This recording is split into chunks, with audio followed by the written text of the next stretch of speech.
दरवाज़ा खुलते ही कोर्ट में हल्की सी खुसर-पुसर फैल गई। किसी ने मुड़कर देखा, किसी ने नज़रें फेर लीं। भीतर आता हुआ आदमी ना तो किसी केस का पक्षकार लगता था, न किसी वकील का मुवक्किल। उसके कपड़े इतने पुराने थे कि जैसे कई बरसों से समय ने उन्हें नहीं बदला हो। सिर पर बिखरे सफ़ेद बाल, आंखों में अजीब सी खालीपन की चमक और हाथ में एक मोटी सी फाइल, जिसे वो ऐसे पकड़े हुए था जैसे कोई डूबता हुआ आदमी तिनके को थाम लेता है। सिपाही ने उसे रोकने की कोशिश की, कहा कि कोर्ट में ऐसे नहीं आया जाता। आदमी ने कुछ नहीं कहा, बस अपनी फाइल सीने से और कसकर लगा ली। उसकी उंगलियां कांप रही थीं, जैसे उस फाइल में कागज नहीं, उसकी पूरी जिंदगी बंद हो। कोर्ट में बैठे लोग उसे भिखारी समझ रहे थे। कुछ के चेहरे पर दया थी, ज्यादातर पर झुंझलाहट।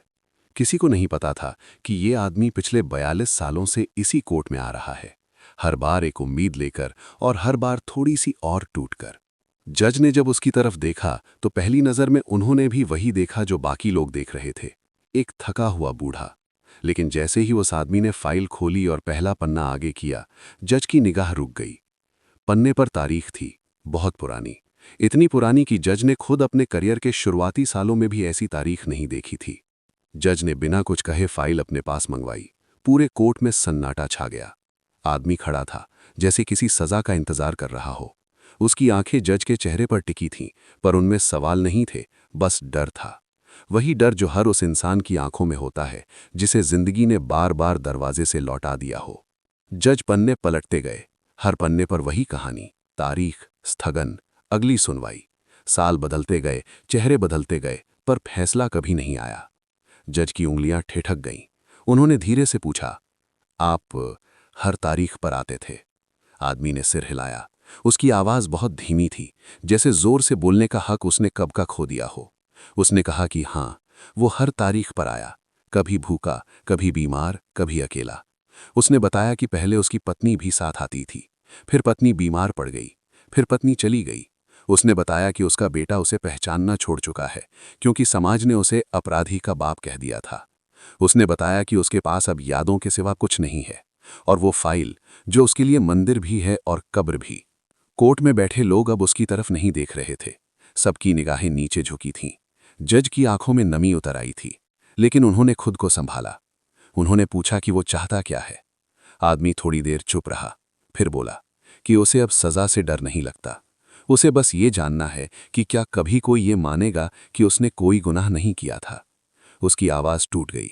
उसने कहा कि अगर आज भी फैसला नहीं हुआ तो भी वो नाराज नहीं होगा, क्योंकि उसे इंतजार करने की आदत हो चुकी है। जज ने उस पल पहली बार अपनी कुर्सी छोड़ी। पूरे कोर्ट में हलचल मच गई। उन्होंने नीचे उतरकर उस आदमी के सामने खड़े होकर कहा कि आज फैसला होगा, चाहे इसके लिए उन्हें खुद सिस्टम से लड़ना पड़े। आदमी ने यह सुना तो उसकी आंखों से आंसू नहीं निकले, वो बस मुस्कुरा दिया, ऐसी मुस्कान जिसमें राहत नहीं, बस थकान होती है। फैसला लिखा जाने लगा। शब्द बहुत भारी थे, हर वाक्य जैसे किसी की चूक पर सवाल उठा रहा हो। जब आखिरी पंक्ति पढ़ी गई तो कोर्ट में कोई ताली नहीं बजी, कोई खुशी नहीं मनाई गई, क्योंकि सब जानते थे कि यह फैसला बहुत देर से आया है। आदमी कुर्सी पर बैठा था, उसकी आंखें बंद थीं। जज ने उसे पुकारा, कोई जवाब नहीं आया। सिपाही ने उसके कंधे को छुआ, वो धीरे से उसके हाथ से फिसलकर नीचे गिर गया। कागज बिखर गए। डॉक्टर बुलाया गया। कुछ मिनट बाद डॉक्टर ने सिर हिलाया। जज वहीं खड़े थे, उनकी आवाज भर आई। उन्होंने आदेश दिया कि उस आदमी का नाम कोर्ट के रिकॉर्ड में साफ अक्षरों में लिखा जाए, निर्दोष। उन्होंने कहा कि यह फैसला अब उस आदमी के लिए नहीं, बल्कि इस सिस्टम की आत्मा के लिए है। जब कोर्ट खाली हो गया तो एक सिपाही ने बिखरे हुए कागज समेटे। आखिरी पन्ने पर उसने देखा, आदमी ने बहुत साल पहले खुद अपने हाथ से एक लाइन लिखी थी, अगर मैं हार गया तो मेरी हार मत लिखना, बस सच लिख देना। दोस्तों, शायद यही वजह है कि कभी कभी कोर्ट में कोई फैसला सुनाई नहीं देता, पर दीवारें बहुत कुछ कह जाती हैं। कुछ कहानियां फाइलों में बंद नहीं होती, वो इंसानों की सांसों में अटकी रहती हैं, और जब तक कोई उन्हें सुन न ले, तब तक वो मरती नहीं, तड़पती रहती हैं।